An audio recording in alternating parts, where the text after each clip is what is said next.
Haunted cafe. Shanvi एक photographer थी। वो एक बिल्कुल बेफिक्र लड़की थी। उसको किसी की बात से कोई फर्क नहीं पड़ता था और अपनी लाइफ को अपने नियमों से जीती थी। सभी को उसका ये बिंदास एटीट्यूड बहुत पसंद आता था। जो भी पैसे वो अपनी फोटोग्राफी से कमाती थी वो सब पैसों को पहाड़ों में नई नई जगह घूमने में लगा देती थी। शान्वी को अकेले घूमना बहुत पसंद था।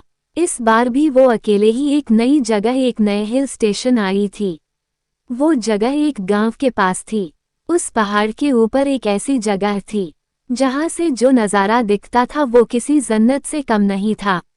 और वहां जाने तक का एक ट्रैक था जो करीब 5 किलोमीटर लंबा था। शान्वी ने वो नज़ारा देखने के लिए उसने अपना बैग तैयार किया और अपना कैमरा उठाया और वो उस ट्रैक पर चली गई। उसके साथ कुछ और लोग भी उस ट्रैक पर जा रहे थे। शान्वी बस ऊपर के व्यू के बारे में सोचती हुई, खुद को मोटिवेट करती बस ऊपर चढ़े जा रही थी। कुछ दूर चलते ही शान्वी को पहाड़ के ऊपर जा रहा एक कच्चा रास्ता दिखा। शान्वी ने ठीक से देखा तो वो कच्चा रास्ता ऊपर जाके ट्रैक के रास्ते पर मिल रहा था। शान्वी को लगा वो एक शॉर्टकट है और शान्वी को ट्रैकिंग का काफी अनुभव था, तो उसने वो कच्चा रास्ता ले लिया। उस कच्चे रास्ते पर चलते हुए करीब आधा घंटा हो गया था। अब तक उसे ट्रैक वाले रास्ते पर पहुंच जाना चाहिए था, पर वो तो पहाड़ के किसी घने जंगल में आ चुकी थी। शान्वी ने जब वापस मुड़कर देखा तो उसे वापस जाने का रास्ता भी नहीं समझ आ रहा था। वो रास्ता भटक चुकी थी। उसके फोन में नेटवर्क भी नहीं आ रहा था। अब शान्वी थोड़ा परेशान होने लगी थी। अपनी किस्मत को कोसती हुई शान्वी अब सही रास्ता खोजने लगी। भूख के मारे उसकी जान निकले जा रही थी कि तभी उसके सामने कुछ ऐसा आया जिसे देखकर उसे अपनी आंखों पे यकीन ही नहीं हो रहा था। उस वीराने के बीच एक बहुत ही सुंदर कैफे बना था और उसी कैफे से एक पक्की सड़क भी मिली थी। शान्वी की खुशी का कोई ठिकाना नहीं था। वो जल्दी दौड़कर उस कैफे की तरफ गई और अंदर चली गई। कैफे जितना बाहर से सुंदर था उससे कहीं ज्यादा सुंदर अंदर से था। अंदर बहुत ही अच्छी डेकोरेशन थी और कुछ लड़के लड़की वहां बैठकर हंस खेल रहे थे। वो कैफे परफेक्ट था। शान्वी सब कुछ भूल गई थी। फटाफट से एक टेबल पर बैठ गई थी और तभी एक वेटर आया। उस वेटर ने जैसे ही मेन्यू कार्ड टेबल पर रखा, शान्वी की नज़र उसकी कलाई पर पड़ी। उसकी कलाई पर जलने का निशान था। जब तक शान्वी उस घाव को ठीक से देख पाती उस वेटर ने उस घाव को ढक लिया। शान्वी को बहुत ज्यादा भूख लगी थी और इसलिए उसने जल्दी से अपने खाने का ऑर्डर दे दिया। ऑर्डर करने के कुछ ही समय में शान्वी को लगा उसे पहले फ्रेश हो जाना चाहिए, तो वो उठकर वॉशरूम की तरफ जाने लगी। वॉशरूम के रास्ते पर उन हंसते खेलते लड़कों की टेबल भी थी। तभी उसने देखा कि उनमें से एक लड़के के सर पर एक घाव था और ये घाव ठीक उस वेटर के जैसे ही लग रहा था। ध्यान से देखने पर शान्वी को पता चला कि वैसा ही घाव उस टेबल पर बैठे हर इंसान पर था। किसी के चेहरे पर तो किसी के हाथ पर। शान्वी उन घावों को देखने में इतनी गुम हो गई कि उसने ध्यान ही नहीं दिया कि वो हंसते खेलते लोग अब बिल्कुल शांत हो गए थे और वो शान्वी को बहुत ही डरावने तरीके से घूर रहे थे। शान्वी को लगा कि शायद उसके ऐसे देखने पर वो लोग नाराज हो गए हैं। वो सॉरी बोलकर वहां से सीधा वॉशरूम चली गई। वॉशरूम में मुंह धुलते हुए वो उन घाव के बारे में सोच रही थी। मुंह धुलने के बाद जब उसने सर उठाकर शीशे में देखा, उसकी रूह कांप उठी। उस वॉशरूम के शीशे में वो वॉशरूम पूरा जला हुआ दिख रहा था।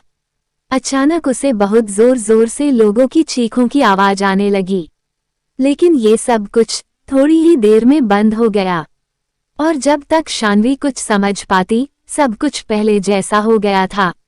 शान्वी को लगने लगा कि इस जगह में कुछ तो गड़बड़ है, पर उसे इतनी भूख लगी थी कि उसने सोचा कि जल्दी से जल्दी अपना पेट भर के वहां से निकल जाएगी।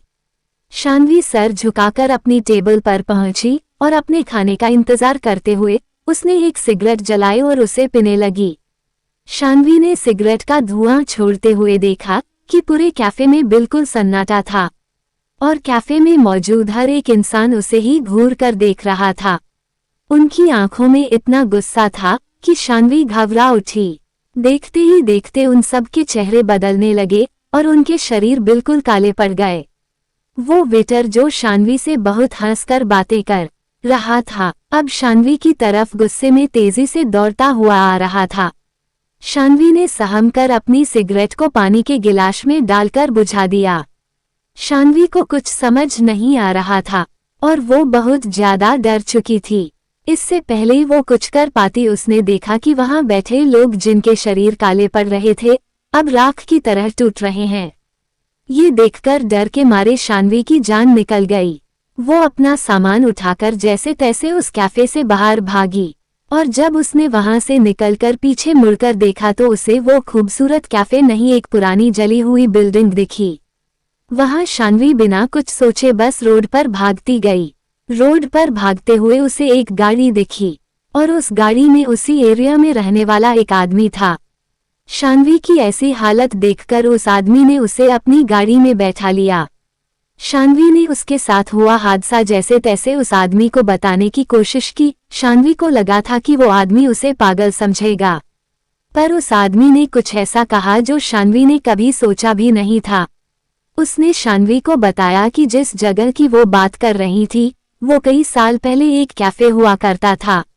एक बार एक कस्टमर उसी कैफे में बैठा हुआ सिगरेट पी रहा था और उसने सिगरेट को बिना बुझाए ही अपनी टेबल के पास ही फेंक दिया था।